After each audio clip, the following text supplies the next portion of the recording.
Namaste. My name is Anita Priyadarshini. I'm an associate professor at the Staff Training and Research Institute of Distance Education, Indira Gandhi National Open University. Today, we are going to talk about a course from the Masters in Distance Education program, MADE. This course, which is on Educational Communication Technologies, is coded as MD518 and is part of the first year of the MADE program. This course deals with communication technology related to education in general and distance education in particular. So let us begin this program with the basics, which is the learning outcomes. During this session, we are going to talk to you about defining the concept of communication, explaining the functions and process of communication, describing the barriers in the way of effective communication, describing the different kinds of communication with examples, and also about enumerating educational communication as a system, and explaining how communication takes place in distance education. We hope that at the end of this session, you will be able to learn more about all these different topics. So let us start at the very beginning. And we begin with the concept of communication. Before I go on to speak about or defining the concept, I'd just like to give you a little background. As you probably know, human beings are very social, and communication is intrinsic to humankind. Perhaps you will understand, if you look back in history, you will find that right from the very beginning, from primitive times, expression has always been a part of human life. If you look at cave paintings, for those of you who have read a little bit of history, you will see that in France, in Spain, there have been cave drawings which have been made where human beings have drawn how they were hunting. The hunting-gathering societies, we know more about them because communication through these cave paintings has taken place. Similarly, closer to home, in Bhimbetka in Madhya Pradesh, very beautiful and intricate paintings of primitive man have shown how hunting used to take place. This just shows that human beings have always wanted to communicate. Aristotle said, and I quote, that man is a social animal. All human beings are social. We need to be connected. And therefore, when you look at places like Mesopotamia, Indus Valley, Chinese civilizations, you will always have enough evidence to show that human beings, right from the beginning of time till today, have always wanted to communicate with each other, and they are all social beings. And therefore, when we look at communication as a concept, it is all about connection, it is all about talking to each other, it is all about exchanging ideas. What exactly is communication? There are different definitions which have been given, and as you can see, as you probably know, that it is an exchange of ideas. When I am talking to you in this session, I am communicating to you my ideas, the ideas which are given in the course materials of your course. I am communicating, I am giving you, exchanging ideas with you. When you give me feedback, then also you are communicating with me, you are giving me your response to what I have said. Therefore, there are many scholars who have written on communication, on this concept of communication. Some have defined it as a scientific study which produces skilled communication practitioners. For others, when we exchange ideas, that is communication. When we exchange thoughts with each other, that is also communication. Your views and my views, when they interact with each other, we are communicating with one another. Similarly, when we are giving information to each other, that is also communication. It is seen that scholars have defined communication in different ways, and I would like to quote Ruler 2018, who says that there has never been agreement on what communication or to communicate means. Ruler cites Glare 1968 to state that even in classic Latin, communicare meant to share and to share out, to make generally accessible or to discuss together. For many scholars, and I would advise our learners to read Little John, who in 1992, Rosengren in 2000, talked about the importance of meaning in communication, in understanding and in ensuring that when two people exchange ideas or thoughts or views or opinions, there is meaning in that. We will talk about this idea of meaning a little later also.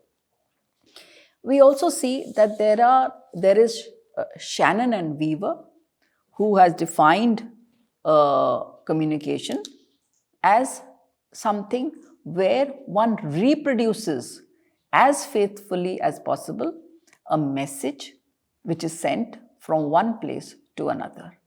Or Schramm, who has said that the functions of persuading, informing, teaching, and entertaining people is communication. Rogers, 1986, has said that communication is a process by which people create and share information with one another in order to reach a common understanding. Again, here, when Rogers speaks, he's also talking about a comprehension and understanding of communication between each other. So therefore, when we see communication, we must know also what are the basic functions of communication and why is it important.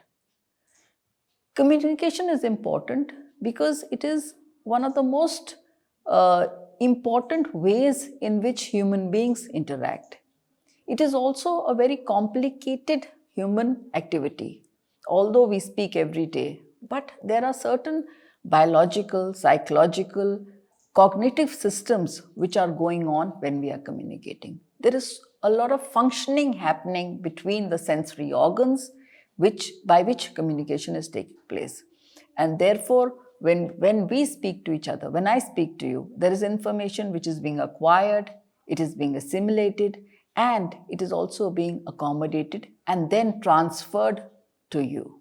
Therefore, when we are talking about communication, it is a process which is generated in a socio-psychological context. Let us now see what are the functions of communication. How does communication help us and how does it function? As you probably know, today in the 21st century, we are living in a time which is called the information age. It is called a knowledge society. 21st century is defined as a learning era. Unlike earlier ages, which may have been an industrial age or when man first started walking on the earth, it was the hunting-gathering societies. You had an agricultural, pastoral society. But today, in the 21st century, this is the age of communication. And therefore, one of the most important tasks which communication does is the spread of information. And when we look at this information, we find that we are, as I said earlier, talking, sharing, passing on messages, and so on. Communication brings people together through the exchange of ideas and thoughts. And by doing so, it also helps in the transfer of emotions, feelings, besides, of course, information. And that is why communication as a source of socialization is very important. Most of you there are days when we would like to spend time with our friends communicating. We would like to spend times with our family. In doing all that, we are socializing, and that is a very important part of the idea of communication. Similarly, we find that communication plays a very important role in motivation. We motivate each other. We give encouragement to people. We encourage each other to stay happy, to stay positive, to get into the right frame of mind. And for us in the area of distance education, the most important thing is that communication helps education. The spread of education is through the means of communication. And more so in today's day and age, we use the tools of communications as the means to educate our learners and society in general. Further, you cannot deny the fact that entertainment is also done through the means of communication, whether it is the television, whether it is FM radio, or whether it is movies or any other kind of OTT platforms. We are using these as means of communication for us. Now let us see, how do we communicate? What are the means of communication? How do people do this sharing of ideas, thoughts, views, etc.? How does that happen? That happens in a very many different ways. When I'm speaking to you, I'm using the medium of language. I'm talking to you in language. But before that, there was another way in which human beings communicated with each other.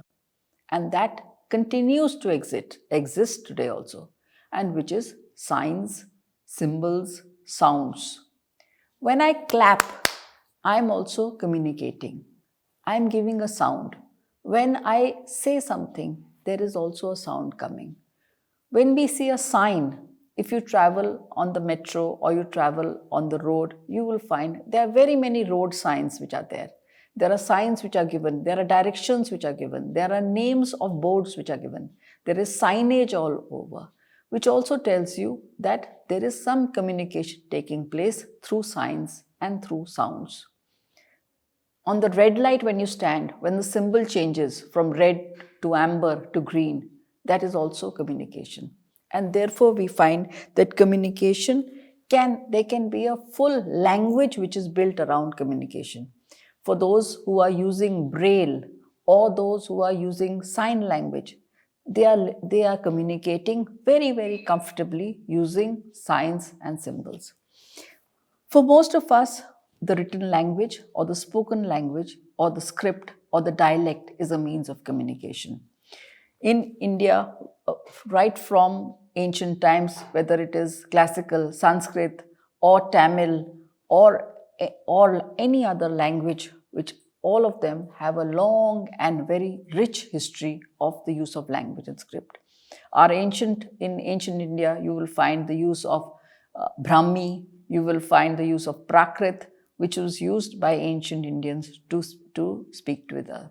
Similarly, in the world over, whether it is the Egyptian hieroglyphs or the Sumerian cuneiform form of writing, these are all ways by which human beings and civilizations were speaking to each other. As time passed and the postal system developed, this also became a means of bridging the distance through post and subsequently the invention of the telephone, which was a very important event in the history of communication, that bridged the gap through telephones and so on. Today we have another medium, which is that of mass media. Mass media, such as radio, such as television, has changed the entire paradigm of communication. Because from a one-to-one or a one-to-two communication, you suddenly had a way in which one means was used to communicate to thousands of persons. And with the coming of satellites, the World Wide Web, now this kind of communication has bridged geographical distances and in fact brought the world into a very close communicative framework. Let us now see what is the process by which we communicate. It's a very scientific process by which we communicate. According to Shannon, the elements in the process of communication include a source, a receiver, a channel, a coding system, and noise. You find that communication takes place when a sender sends a message or an idea through a channel to a receiver. So you find that there is a source and there is a receiver and there is an idea which is being transmitted through that channel. The third medium by which it is delivered is the way in which it is delivered. That means that there is some code which is there. Similarly, when you talk about communication, you are transmitting all these ideas. And sometimes also you have filters which help to transfer the ideas of emotions. Today, when we use WhatsApp, you use various kinds of filters by which your emotions can be displayed by you, who is the sender, to the person who is the receiver. Therefore, you find that the process of transmission involves a sender, a receiver, a channel, as well as filters. And of course, it is the ideas that are transmitted is important.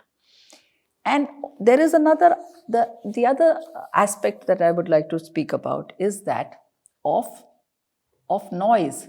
It is very important that other extraneous matters should be deleted so that communication can take place. And that is important so that the meaning which is supposed to be there in the process of communication is transmitted and delivered so that the receiver receives what the source wants to transmit. Let us now look at the types of communication. As I said, that when we talked about mass media, it is one person talking to another. But there are different types of communication. And what are these types? The most usual type of communication is that which is when two people speak to each other. Person 1 and person 2 stand together and they talk to each other. This is called an interpersonal communication, where the ideas are being transmitted from one person to the other person and vice versa. And in that, this communication could be either face-to-face, or it could be through a telephone, or it could be through email, or it could be through any other means. But it is restricted to two people who are communicating with each other. Another type of communication is that of group communication. In group communication, we find that it is a collective of persons who may have common interest. They may be belonging to a common group, and in that there is a group leader and there are different participants who are part of that communication. So you might find that you have, for instance, in a WhatsApp group, you might have a administrator and who is communicating to very many other participants. Often we find in distance education that program coordinators of courses formulate a WhatsApp group where there is communication which is coming from one source and it is going to many hundreds of learners. This is an example of group communication. Yet another type of communication takes place when you have organizational communication. As you know, organizations need to communicate with their staff, with their employees, and with all other stakeholders. Therefore, in this sort of communication, it is a different structure. There may be a source which transfers information, and that information is carried down the chain through a hierarchy to the last person in the line.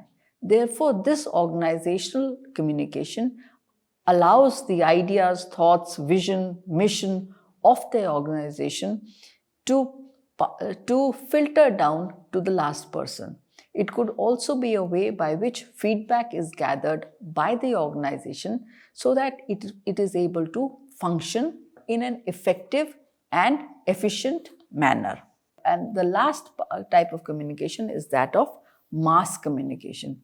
Here, as we said, that this is when you have a large and heterogeneous and perhaps unknown audience that you're speaking to. For instance, when we talk on television, we don't know who is on the other side. Often when there are programs which are held, which are for learners, but then there are other persons also who may be either housewives or retired persons, a public in general who listens to those communications. So therefore, this kind of mass communication is also yet another type of way in which communication takes place. Let us now come to another area, and that is, when is it and why is it, and what are the reasons why communication does not take place? And that could be referred to as barriers of communication. And these barriers of communication may be due to certain issues by the sender or by the receiver, or they could be due to certain extraneous factors.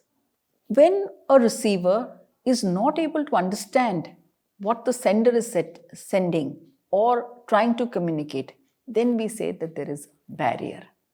And this could be due to the fact that there is a lack of understanding between the two, the sender and the receiver. There could also be a barrier in communication when there are poorly defined objectives. And this happens because the sender does not know what he or she is trying to communicate. Due to that, there is fuzziness in their communication, and they are not able to communicate what is it that is to be done. As a result of that, there is a failure in the manner in which communication takes place. Similarly, there could be a way in which neither the sender nor the receiver are clear about what is to be communicated. So they are at a loss as to what is there. Yet another reason could be due to certain different characteristics between the sender and the receiver. For instance, if I am talking to you in a language, perhaps I am talking to you in English, or I am talking to you in Hindi, but the other person is not a Hindi or English speaker, then communication will not take place. Therefore, there must be similar characteristics between the sender and the receiver.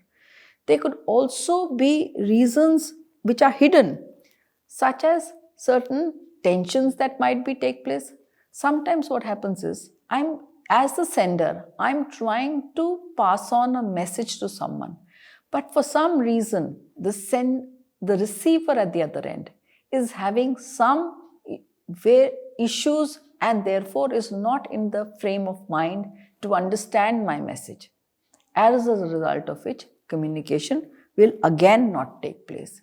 Maybe that person has some anxiety, or maybe that person is maybe traveling, or there is some other reason why they are not in the right frame to talk it. Similarly, when we talk about education, we say that the learner has to be ready to learn. The learner has to be in a state of mind where readiness is there. And therefore, as the sender, the teacher as the sender, and the receiver, the student as the receiver, have to be on the same wavelength for communication to take place. So therefore, situations where sending the wrong medium, using the wrong time, using the wrong time, or using the wrong place, these are some of the other factors which cause a delay or a barrier in terms of understanding, and therefore communication does not take place. There are also other reasons why communication may not take place. And these are usually referred to as external factors for communication not to take place. For instance, there may be some reason by which the person who is sending and the person who is receiving are unwilling to hear each other or receive the messages. So therefore, again, there will be a barrier in terms of understanding. Similarly, in terms of motivation also. Sometimes what happens is that there could be any reason by which the receiver is not motivated to receive it. In the case of organizational communication, maybe there may be issues between the management and the workers, and therefore they do not have the incentive to hear that communication and are unwilling to hear that. There could be poor employment opportunities, or there could be any number of reasons. In the case of learners, there could be reasons that the learner may be busy at work, and therefore at that point of time is not in a position to listen to the radio communication or the television program that is coming, and therefore that could also be a barrier by which communication does not take place. Similarly, there could be social or domestic reasons why communication is not taking place. It could be that the student is working in a call center and therefore is not available at that point of time, and therefore is available only in the evening hours or late at night. Or there could be reasons where the learner is engaged in household work. And therefore, again, communication will not take place because the teacher and the learner are not at the same time and place. Today, we are in an age where it doesn't matter if you are not in the same time and place, because you have facilities and you have medium which can be used at your time, at your pace, and therefore there can be barriers such as those can be removed.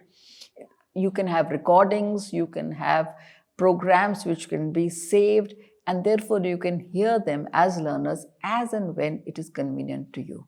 But nevertheless, having said that, there is also another barrier which is there, which arises due to poor equipment or substandard tools or defective receiving, or maybe just problems of connectivity, of weak transmission and not having the facilities.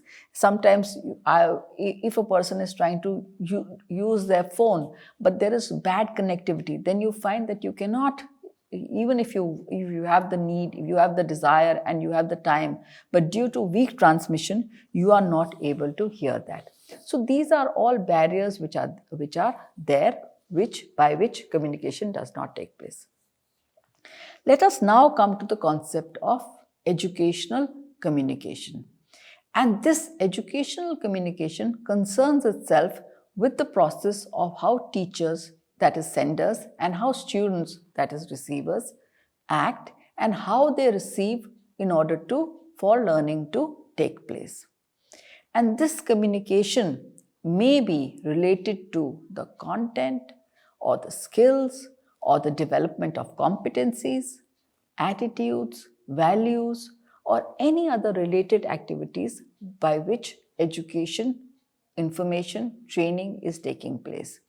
And it is also therefore necessary that whenever educational communication has to take place, then you have to have suitable teaching strategies so that communication takes place and the transfer of knowledge from the teacher to the learner is able to take place. And that could be through different mediums, which we will just talk about in a little while. Let us now look at communication in distance education.